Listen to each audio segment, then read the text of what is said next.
আসসালামু আলাইকুম। শেখ হাসিনার চাচাতো ভাই শেখ জুয়েল ভারতে গিয়ে তিনি হয়ে গেলেন বিধান মল্লিক। ভারতের আধার কার্ডেও তার নাম দেওয়া হয়েছে বিধান মল্লিক এবং ভারত থেকে তিনি ট্রাভেলিং পাসপোর্টও পেয়েছেন, ভিসাও পেয়েছেন। তিনি এখন চাইলে দ্বিধার্সে বাইরের কোনো কান্ট্রিতে ঘুরতে পারেন। আমরা ছবিতে দেখেছি রঞ্জিত মল্লিক, তিনি তো খুব ভালো মানুষ ছিলেন। তো সেই মল্লিক বংশের পদবি কিভাবে ধারণ করলেন এমন একজন ব্যক্তি আসলে বুঝেই আসে না। চলেন আমরা প্রতিবেদনটা দেখে নিই। আজকের ভিডিওর ক্রেডিট বাংলাদেশ প্রতিদিন।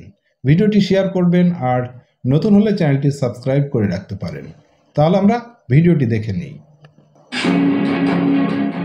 পতিত প্রধানমন্ত্রী শেখ হাসিনার চাচাতো ভাই শেখ সালাউদ্দিন ওরফে শেখ জুয়েল এখন পরিচিত বিধান মল্লিক নামে। ভারতীয় আধার কার্ডে তিনি শেখ জুয়েল থেকে বনে গেছেন বিধান মল্লিক। তার বাবার নাম শেখ আবু নাসের হলেও নতুন পরিচয়ে বাবা এখন মনীন্দ্রনাথ মল্লিক। নতুন পরিচয়ে তিনি চষে বেড়াচ্ছেন ভারতের এপাশ থেকে ওপাশ।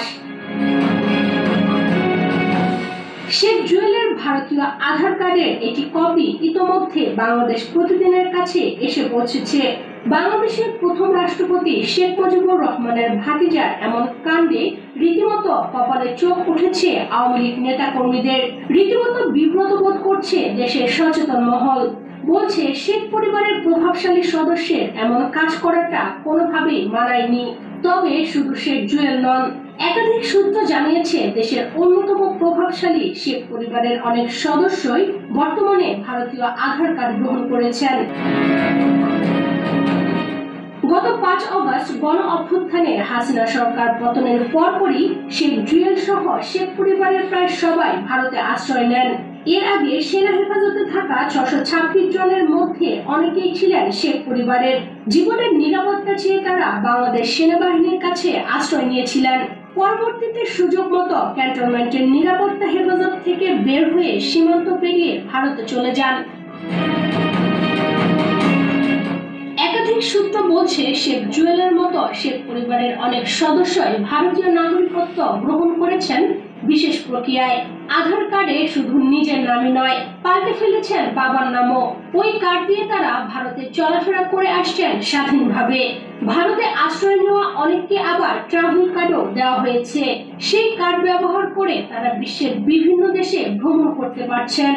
তবে শেখ জুয়েল কলকাতাতে বেশিরভাগ সময় কাটাচ্ছেন। তার বড় ভাই শেখ হেলাল, শেখ সোহেল এবং ছোট ভাই শেখ রুবেলও পশ্চিমবঙ্গের কলকাতাতে অবস্থান করছেন। শেখ জুয়েলের আধার কার্ড ঘেঁটে দেখা গেছে তাতে শেখ সালাউদ্দিন জুয়েলের নাম পাল্টে হয়েছে বিধান মল্লিক।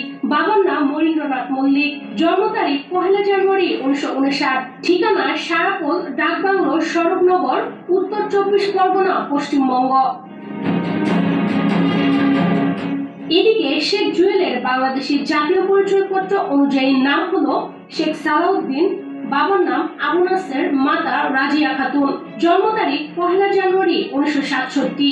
ঠিকানা বাসা 363, গ্রাম বা রাস্তা শেরেবাংলা রোড, ডাকঘর সোনাডাঙ্গা, খুলনা। 2018 সালে খুলনা 2 সংসদীয় আসন থেকে প্রথম সংসদ সদস্য নির্বাচিত হন শেখ সালাউদ্দিন।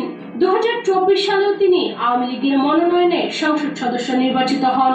কাগজপত্রে তিনি শেখ সালাউদ্দিন হলেও সর্বত্র পরিচিত ছিলেন শেখ জুয়েল নামেই।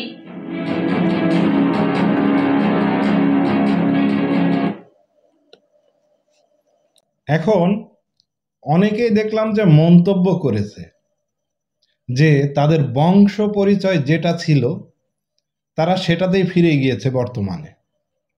কারণ আমরা শুনেছিলাম এর আগে যে শেখ হাসিনার নানির বাড়ি, সম্ভবত নানার বাড়ি ইন্ডিয়াতেই, এবং তারা হিন্দু বংশেরই ছিল, এরকম কিন্তু আমরা শুনেছিলাম। আসলে ওটা গুজব ছিল নাকি সত্য ছিল জানা নাই। তবে আজকে এই ভিডিওতে এই নিউজটা হওয়ার পরে, বা এই যে শেখ জুয়েলের নাম পরিবর্তন করার ফলে অনেকেই বলছেন যে তারা আসলে আগে সনাতন ধর্মের ছিল এখন তারা সেই ধর্মেতেই ফিরে গিয়েছেন। তো আপনার কাছে কি মনে হচ্ছে, আসলেই কি তারা সনাতন ধর্মের ছিল বা তাদের বংশধর কি সনাতন ধর্মের? আপনি আপনার মন্তব্যটা জানাতে পারেন কমেন্ট বক্সে। ভিডিওটি শেষ করলাম, ভিডিওটি শেয়ার করে অন্যকে দেখার সুযোগ করে দিবেন, আর নতুন হলে চ্যানেলটি সাবস্ক্রাইব করে রাখতে পারেন। সবাই ভালো থাকবেন, সুস্থ থাকবেন। আসসালামু আলাইকুম।